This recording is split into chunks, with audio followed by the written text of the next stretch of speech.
La francophonie, c'est chez toi, et chez toi, aujourd'hui, c'est Paris, en France. C'est parti. Bonjour à toutes et à tous, j'espère que vous allez bien. Où que vous soyez dans le monde, vous êtes peut-être confinés, ou alors déjà déconfinés. Quoi qu'il en soit, confinés, déconfinés, ce sont des mots qui sont apparus pendant cette crise et qui sont même, on va dire, très tendance. Alors pour en parler, nous allons retrouver la linguiste Aurore Vincenti. Elle présente la série Parlons peu, parlons bien sur le site de TV5 Monde où elle décrypte les expressions et les mots dans l'air du temps. Elle nous attend chez elle à Paris.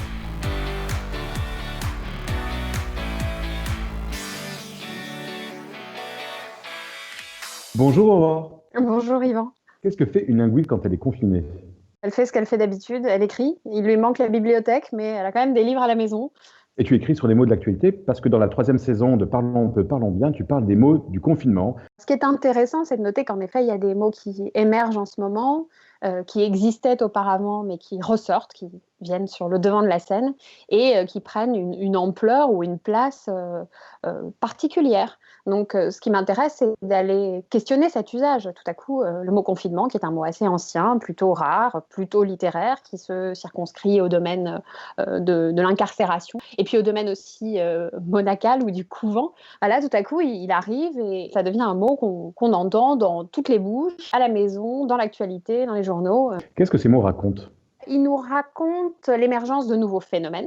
Il nous raconte la nécessité d'aller chercher de nouveaux outils pour répondre, questionner, comprendre une situation nouvelle. Donc, on est en phase de crise. On va avoir besoin de nouveaux outils pour parler une langue qu'on n'avait pas l'habitude de parler avant.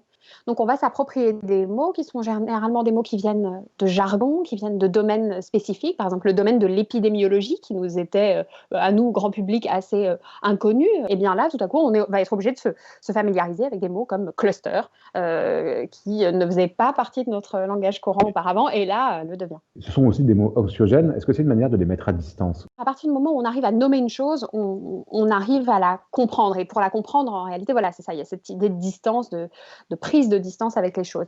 Je pense que l'objectif, c'est surtout d'arriver à comprendre la situation. Après, il est nécessaire d'avoir peur de certaines choses et non pas des mots. Le mot épidémie ou le mot pandémie, qui est encore plus vaste que le mot épidémie, lui, c'est pas tant le mot qui fait peur. Bien sûr, le mot fait peur, mais c'est la chose qui se cache derrière.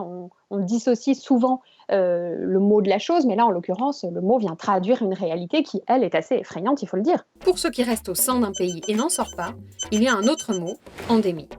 Dans ces mots qui ne renvoient à aucune maladie spécifique, une chose est pourtant claire, il est toujours question de circulation et donc, quand on parle de maladie, de contagion et de contamination. On a vu émerger des mots qu'on n'avait jamais entendus avant, comme geste barrière, aussi déconfinement, qui est un néologisme. Pourquoi y a-t-il un besoin de créer de nouveaux mots? À des confinements, j'imagine que ça s'est fait assez naturellement.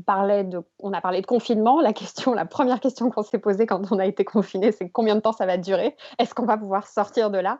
Et le préfixe D qui indique cette sortie, il s'est imposé pour venir se coller avant le mot confinement. Donc ça s'est fait très naturellement, très facilement. Et en réalité, c'est comme ça que les mots se créent. C'est-à-dire qu'il y a un besoin, on a besoin de nommer quelque chose.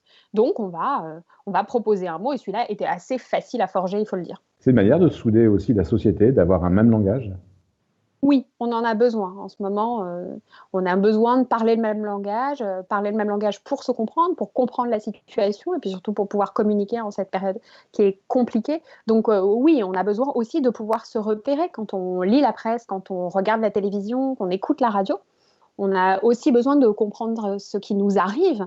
Et donc, ce vocabulaire commun qu'on va se forger, il va nous donner des outils de compréhension de la période. On a vu aussi beaucoup de termes anglais apparaître et entrer dans la langue française, comme cluster, le clapping, qu'on fait tous les soirs à 20h. Est-ce que le français a du mal à parler de cette nouvelle réalité? Quand un nouveau concept émerge aujourd'hui, on a tendance à lui donner un nom anglais, anglo-saxon, parce que l'anglais est une langue qui est très plastique, qui va vite proposer de nouveaux concepts, qui vont paraître modernes. Donc on va aller chercher des mots en anglais pour parler de nouvelles choses qui émergent.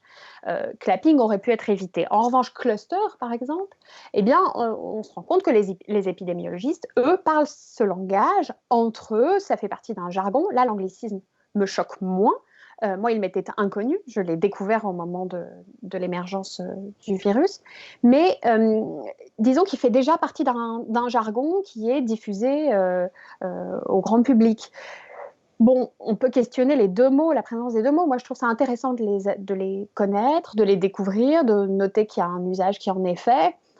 Il est critiquable parfois, pourquoi pas. Je ne m'en émeus pas plus que ça. Ça n'empêche personne de continuer à dire que quand on applaudit, ça s'appelle des applaudissements. Voilà.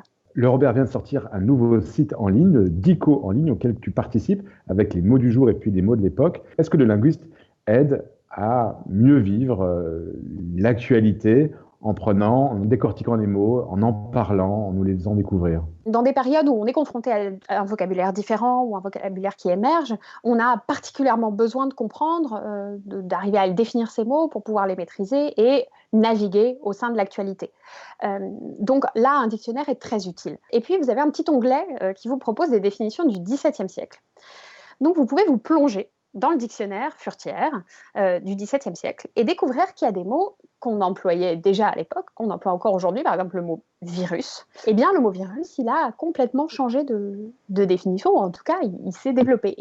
Et de faire justement ce pont entre le passé et aujourd'hui, eh bien, ça permet de comprendre que la langue change, qu'on a besoin d'un outil comme le dictionnaire pour comprendre une époque, pour comprendre un moment.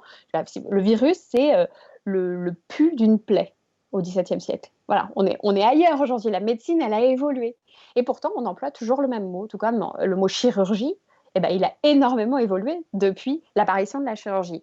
Et ces mots, les mots qu'on emploie encore aujourd'hui, eh ben, ils sont chargés de toute cette histoire. Ça, c'est très précieux de connaître cette histoire. Ça donne une vraie prise de distance et ça permet de comprendre comment le monde évolue et comment on peut s'inscrire dans le monde avec ce vocabulaire. Merci beaucoup. Je te souhaite une très bonne fin de confinement, un très bon déconfinement. Oui, j'espère, un jour. À bientôt, Aurore. À bientôt, merci. Au revoir. Si vous voulez en savoir plus sur la série Parlons peu, parlons bien d'Aurore Vassanti, c'est très simple. Rendez-vous sur notre site internet où vous allez retrouver aussi l'humeur de Linda, notre journaliste à TV5 Monde, qui elle a analysé presque chaque jour les mots du confinement. Petit extrait. Maladie étant féminin, il n'y a pas débat. On dira la Covid-19, comme l'a d'ailleurs tardivement décidé l'OMS, qui est quand même l'auteur du sigle de ce virus, le virus, la Covid-19. Facile. On se retrouve très bientôt pour un prochain numéro de la Francophonie chez toi ou dans Destination Francophonie sur TV5 Monde. D'ici là, prenez soin de vous, portez-vous bien, masquez-vous et bonne journée à tous sur la planète francophone.